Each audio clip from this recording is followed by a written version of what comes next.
Hi, Jeremy here, Modern Vitality. In today's video, we're talking about how to help anxiety from complex chronic health conditions.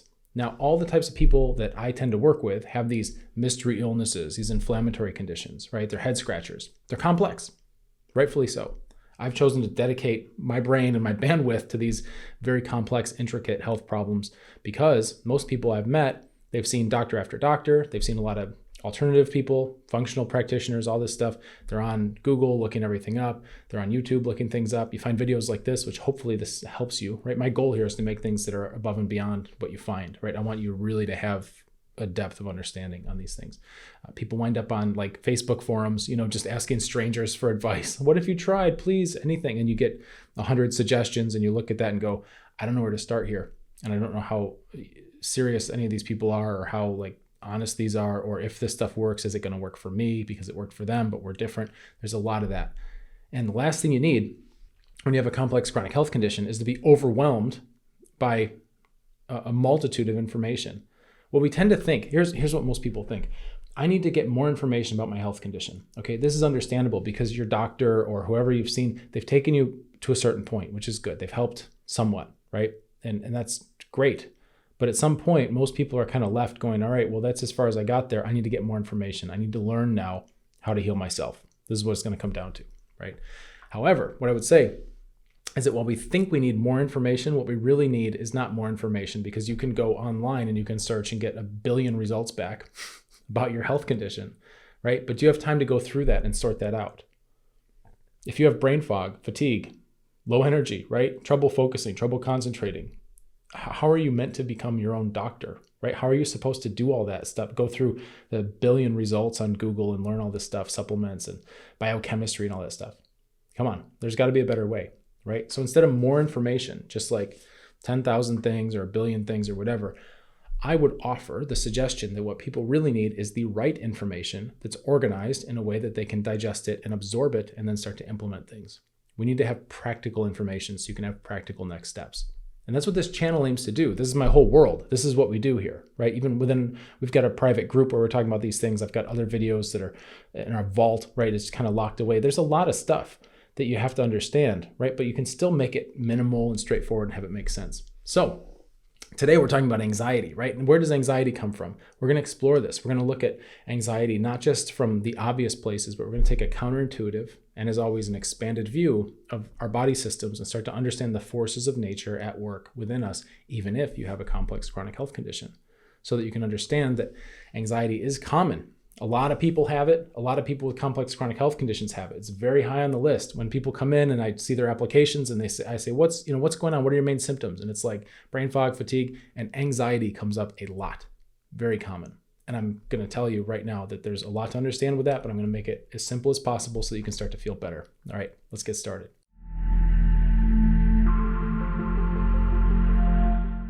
So I pulled up the definition of anxiety here. I just looked up online. It says a feeling of worry, nervousness, or unease, typically about an imminent event or something with an uncertain outcome, right? So for example, he felt a surge of anxiety.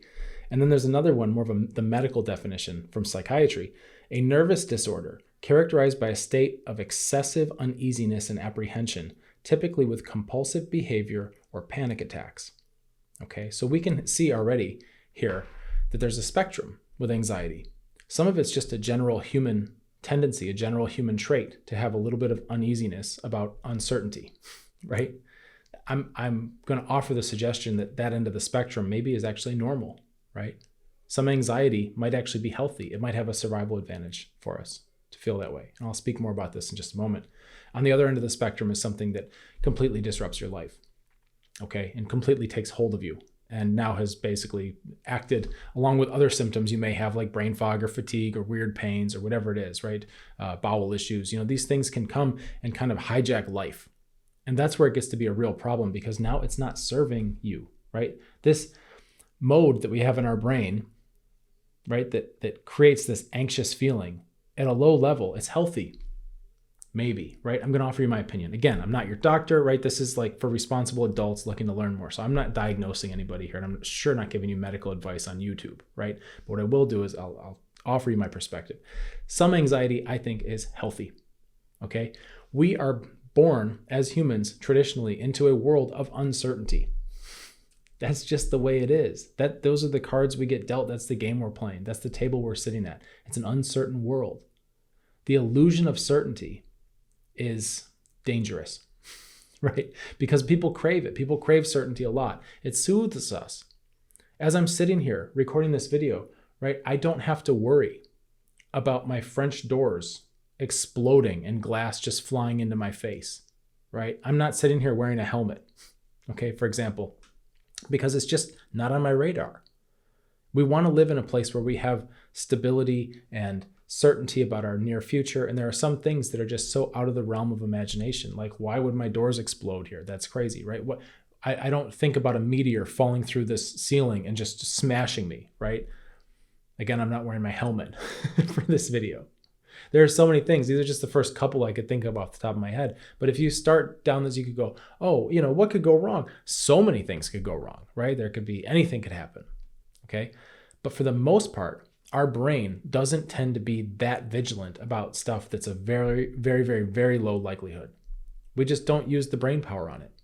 However, we are trained, our brain has evolved to have a little bit of attention paid to bad things or problems that are of a higher likelihood. So for example, the old stories of humans evolving, and you see the bush moving or something, and it's like there's a little bit of unease and all that, because you don't know what's in that bush. Is it a predator, a tiger, or whatever that wants to eat you? Or is it a bird, plucking a berry? Or is it a squirrel or something? Like, what is it?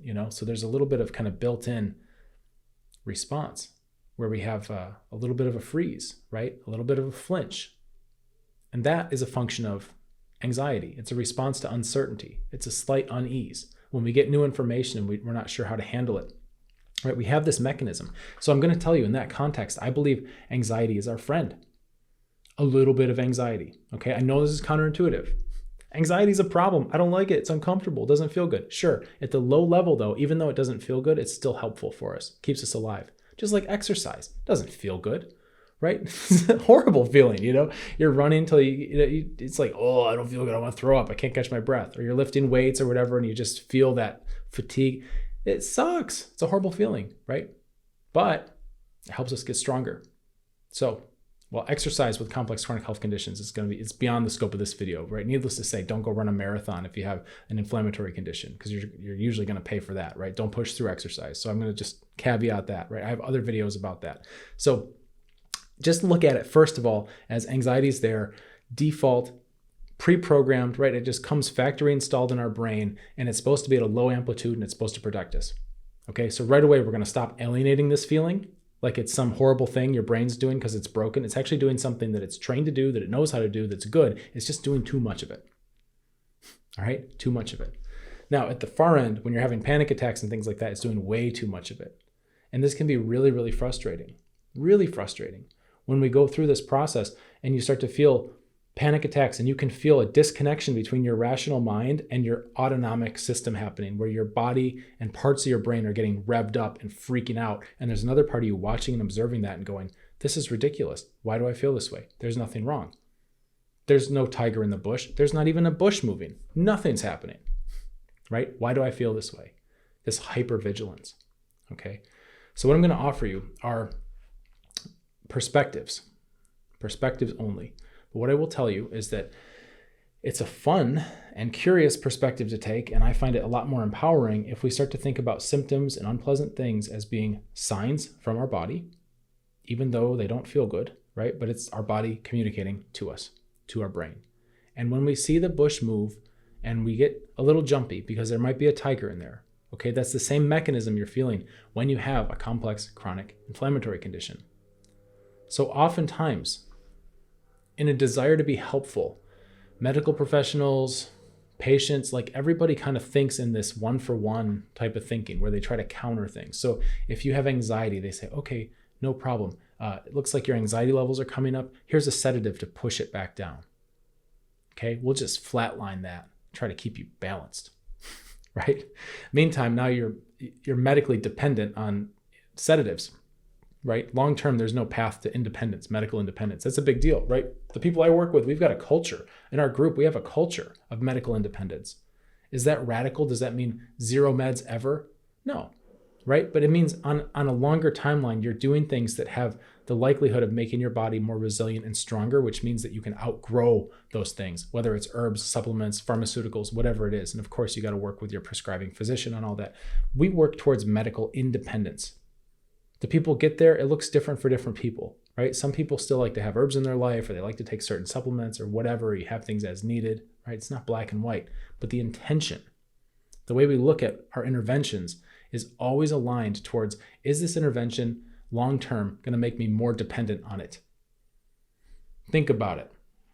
Okay. This is one way to look at it. So when we counter symptoms, anxiety's coming up. Well, smash it down, right? Take a sedative, take a Xanny. You can do all these things. That's one way to do it, and it can help in the short term. And I will say it can help in the short term, and that's good because panic attacks are really disruptive and they're not fun. And so if you have to do something to smash that down in the short term, great. I'm not here to tell you you're wrong at all. Make it work. However, what I would offer is that long term, right? When we put out this initial fire, we want to start making long-term plans so that your underlying system can get healthier and stop generating panic, right? Your body is generating panic for you. We want to get that processed. We don't want to fight the panic, right? We want to actually work with your body and listen to the panic and go, where is this coming from, right? Nothing's wrong. Why do I feel this way? Okay, once we flipped it and we start looking that way, interesting insights will come and we will see our problems from a whole different perspective. So we don't want to suppress it always, right? You might have to in the short term, but that's not a job done, right? We have to keep working on this. And now we have to find what's going on with my body that it would generate these things. Is my body broken and dumb? Is it stupid? Is my brain broken? No, come on, right? I don't deal with like that kind of attitude. Of course, your body has to be respected, right? It's not stupid. It's not dumb. It's not broken. It's a miracle that all these molecules are holding themselves together and regenerating constantly. Think about that. Go all the way back to we're made out of stardust, right? What are these elements that have organized themselves around a living vital principle? Okay, this thing's magic that you're walking around in, even if it doesn't feel that way. Even if you feel like I've got an illness, right? I've got a complex chronic mystery illness. Well, you're still alive. That's amazing, right? We have to come from that perspective and go, all right, let's respect that. And now, right, with that kind of value in place, now our perspective is, what's the body trying to tell you? So I'm going to break this down. Stage 1, stage 2, stage 3, stage 4. Okay. Stage 1, immune system. Stage 2, digestive system. Stage 3, neuroadrenal. Stage 4, blood circulation.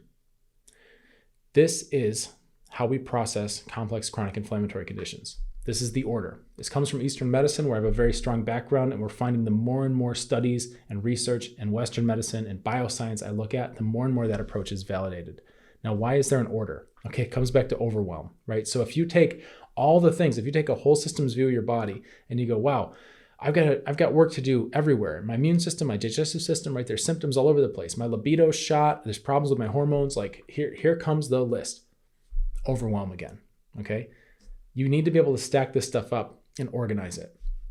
And I've said in other videos, and I'll say this 1,000 times, we tend to look for a key that's going to unlock our health, right? And this comes in the form of like silver bullets, always like, oh, this new supplement or whatever, just some shiny thing that understandably, it's like, maybe this one will be different. I need that thing. My hope bank is running out. Like, this is my last chance. I got to have this, right? And we try the key and maybe it fits in the lock or maybe it doesn't. Maybe it opens the door, but it turns out that you feel better for a month, but there's downline longer term consequences of a month later, you get some of the worst blowback in your life, right? That happens. I would offer the suggestion that unlocking your health is not the matter of finding the right key for the door lock, right? It's not a key lock in the first place. It's a combination lock. Let's think about that, right? What's a combination lock? You're going to have multiple inputs, right? You got to have the right numbers. Okay. You got to have the right things, the right combination of things. And then not only that, you can't just give the right numbers to the combination lock. You've got to put them in the right order or it's not going to work. Our body's the same way. It's amazing when you start to decode this and what the body's asking for and be able to read between the lines of research papers and look at pharmaceutical side effects, look at issues of medical treatment and how come sometimes things cause other problems, right? There's a lot to navigate with that. So that's part of my job. It's part of my work. It's very satisfying. It keeps my brain busy, right? I dedicate a lot of bandwidth to this stuff. But so far, what I've seen really reinforces our order. And clinically, too, the results speak for themselves. So when you're looking at your body, okay, and you're thinking about anxiety, most people start with stage 3, neuroadrenal. It's anxiety, right? You're nervous. What does it say in here? You have like a deep unease and some panic attacks, right? Apprehension, all this stuff. It's nervous system. Right? So we start there. We start with methods that interact with the nervous system. So that's where we start. However, I would offer you that if we look obliquely and we look whole systems, there may be issues in the immune system that can cause anxiety. Whoa, right? Why not? Well, let's think about it. What's going on with your body? Why is it communicating? Why is it generating anxiety? What's it trying to tell you? Right? It's trying to tell you something's wrong. Just because you look around and there's no tiger in the bush and there's no bush you can find, you're looking outside. If your body is always self-scanning and aware of what's going on inside of it, there's plenty of bushes and plenty of tigers in there. It's trying to let you know. These are the crazy things. I mean, this stuff sounds really woo-woo and like out there, right? I'll share this anyway. But what I've found is that a lot of the people I work with too, they back this up because the dreams even, like the subconscious knows these things. In your dreams, you can have these dreams of like, zombies or being chased or having some kind of attacker come in. It's very violent, like a lot of this stuff. And what's going on, right? Besides the adrenalizing dreams, right? And also the vague anxiety that can come and the panic. What's going on is your body's talking to you about invaders. Your body's telling you there's pathogens in here. I don't know how to handle this stuff. We are under attack. So this sounds pretty straightforward. If we're talking about mold, mycotoxins coming in, right? Or a virus coming in, or bacteria coming in, right? Like Lyme disease. This sounds pretty straightforward. We have something that doesn't belong there that's aggressively trying to attack you. It's just invisible. You don't see the bush, you don't see the tiger, but your body does, and it's sounding the alarm. Right? Let's get on our body's side again. Let's not fight it. Let's listen to it. Oh, I'm just so uneasy. I feel like anxiety. Yeah, well, it's because there are hidden pathogens tearing you up inside. They're trying to eat your nervous system, right? They're hiding from your immune system. They're doing a lot of very advanced tricks using things like molecular mimicry to try to blend in and camouflage themselves and create autoimmune type conditions by tricking your immune system. Most people with any kind of complex chronic inflammatory condition have underlying non-specific inflammation, meaning they're always kind of inflamed, right? Everything's kind of close to the threshold anyway, and the immune system doesn't know how to be specific and actually target the right pathogens in the right way. We can help this along, right? I have a bias towards Chinese herbs, Eastern medicine, breathing exercises, these kinds of things that can actually change the immune, specific breathing exercises, not just like what you did in the yoga class once or whatever. There's very targeted things you can do to change the way the immune system can handle these types of threats. Very cool, very empowering. Sometimes the cure, right, for anxiety is not to suppress it with a Xanax, it's to actually listen to it and start working on your immune system and take out some pathogens. And then your body's not sounding the alarm so much. This is one of those things that happens with mold especially. I had a personal experience with this where it's like heart's thumping, I'm freaking out. What is this? That's not like me. This is a strange feeling. I don't like it. And get out of the mold, start healing my body, and it's not an issue again, right? That was my body talking to me. We're under attack in this house. Get out of here. And you feel the you feel the panic. You feel your body mobilizing. You feel everything, the urge to like, I'm going to freak out. Well, yeah, it's because your body's trying to tell you, get out of this environment, right? Listen to that. Don't drown it out. Imagine if I just took a bunch of pills to try to just suppress it, or however else I want to just medicate it. Even natural things. I talk about pharmaceuticals, right? But a lot of natural medicine, even some Chinese herbs, like it depends on the mindset of the practitioner if they understand these kinds of oblique interrelationships or not. Because you can still use alternative medicine in a symptom suppression kind of way, right? It's the same strategy, it's just different tools. So it doesn't mean that just because you're using herbs that you've automatically done this whole systems type process, right? It doesn't. And we're not immune to that. We've got to keep our minds sharp, especially those in the alternative health field, right? We really do. So that's a bit of a tangent, but you want to start listening to that, okay? Maybe there's an immune component, an inflammatory component. Maybe some of the inflammation is actually in the central nervous system, okay? Pathogens love that. Once we have a leaky blood-brain barrier, which there are many things out there in the world now, especially things that have been recently invented in the medical industry that seem to cause that. Leaky blood-brain, right? So now you have things getting into your brain, into your central nervous system that shouldn't be there, and there's an inflammatory response there. Can you imagine your brain with a bunch of inflammation? What do you think that would feel like? Don't you think the alarms would be going off? Right? Of course. Of course. It's natural. This machine that we walk around in is incredibly intelligent and wise. And that's just stage 1, right? Immune system. What about the gut? What about stage 2, digestive system? Well, scientists are now, it's been about, 20 years or so since they discovered the microbiome, right? That's in the gut. Things that Eastern medicine and traditional diets and traditional wisdom have been recognizing for a long time is that you have to treat your body as something to be cultivated, right? As a garden to be cared for. And we're now finding out there are actually these tiny little organisms that populate our digestive tract, right? Bacteria, viruses, fungi, all these things can be in a very healthy balance. And what happens when they're not is we can have disruption along what's now been coined the gut-brain axis, right? Which means that there's a connection between your digestive system and your mental health. Isn't that interesting? So what if, right? What if you could actually work on your digestive system to get the anxiety to be better? Wow, isn't that interesting?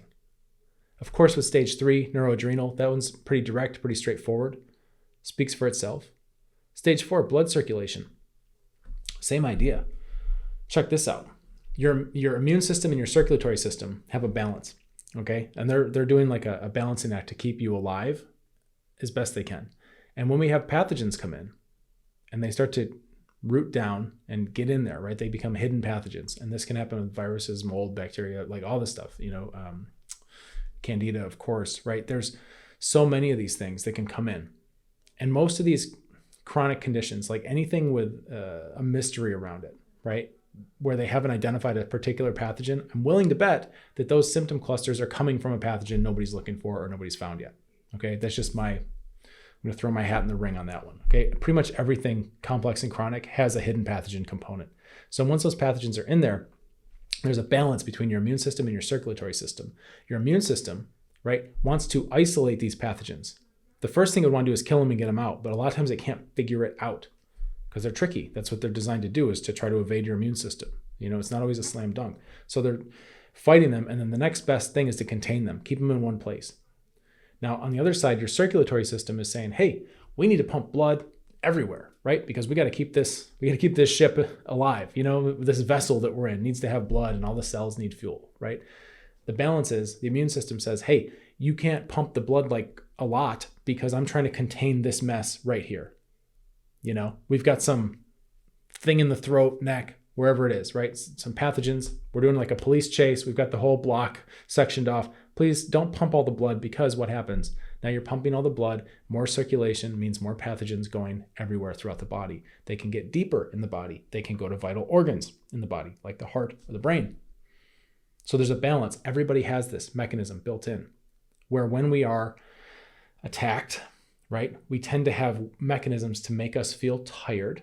This is one of the ways your body generates fatigue, by the way, to protect you, right? Fatigue's another one where it's a symptom that's miserable, ruins everybody's life, but it's a protective mechanism because it's like, until we can sort out these pathogens, we don't want to risk moving around and exercising and pumping blood and getting them everywhere. So your circulatory system tries to do bare minimum, right? What that means a lot of times, cold hands and feet, right? Just low blood flow, low blood circulation. Let me ask you a question. If you have lower blood flow anywhere, right? It's basically the equivalent of being choked, being strangled. If you have low blood flow to your extremities, right, there's going to be a little bit of panic there. Hey, we're being choked. If you have low blood flow to your brain, there's a little bit of panic there, isn't there? We're being choked. The anxiety you feel with complex chronic health conditions can come from a variety of causes. Oftentimes, there's more than one. Oftentimes, they're overlapped. There are all different reasons for anxiety. It doesn't mean something's wrong with you or you're crazy for having it.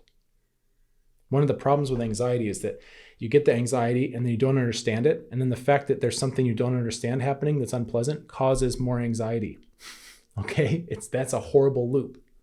Try not to fall into that. If nothing else, this video can help you break that, because you can go, hey, there's at least 4 reasons. I just learned, Jeremy said, right? There's at least 4 different reasons for this, why I feel this way. I don't need to get anxious about being anxious. I need to start getting curious about being anxious and try to figure out which one or more of those 4 is probably at play here. And I'll give you a hint. you're a connected, complex system, it's probably all of them, right? That's why going after just stage 3 doesn't tend to work, because you skipped stage 1 and 2, and you're never even going to go look at stage 4, right? Going out of order. So I hope these kinds of frameworks help you to understand this stuff, because anxiety is miserable. It doesn't feel good. We have to go into the things that don't feel good. That's where the signal is, right? We have to go through the noise and find the signal. If you're struggling with a complex chronic health condition, please know that you do not have to struggle alone. I have assembled a lovely group of human beings. We're international. It's all people that are working through this type of process. It's a free group. You can find the application link in the description below this video. If I see your application and it looks good, like you're gonna be a great fit for our group, I'll get you in as soon as I can. We keep it cozy. There's about 100 to 200 people is the max. That way I can answer your questions and I know who I'm talking to, and I can give like good perspectives, good information. But because I keep it small, there can be a wait. We fill up. So I'll try to get you in within the next month or two. We have monthly cohorts, so hopefully I can get you in within the next month or two. And I know you don't want to be waiting forever to get help. So this is the place to be. You can hang out with other people that are on a healing journey. You can ask them anything you want. You can watch me troubleshoot, because although people are on an upward trajectory in general with their health, right? I'm helping people get out of the pits of complex chronic inflammatory conditions. They do have setbacks. They do have triggers. They do have bad days. They do have flares. And you can see what happens and how we navigate that when a crash happens, and how we can get out of that using this kind of model, so that you always know what to do next. Very liberating, very liberating. So I'd encourage you to apply for the group if you think it's a good fit, if you think that would help you. And in the meantime, you can also subscribe to this channel. That way you can get more helpful information like this video, so that instead of watching TV or Netflix or just scrolling a mindless feed, which we all do sometimes, right? Instead of that, though, maybe you could teach YouTube to send you more videos that help you reclaim your health and get your life back, right? Wouldn't that be cool? All right, let's get you feeling better.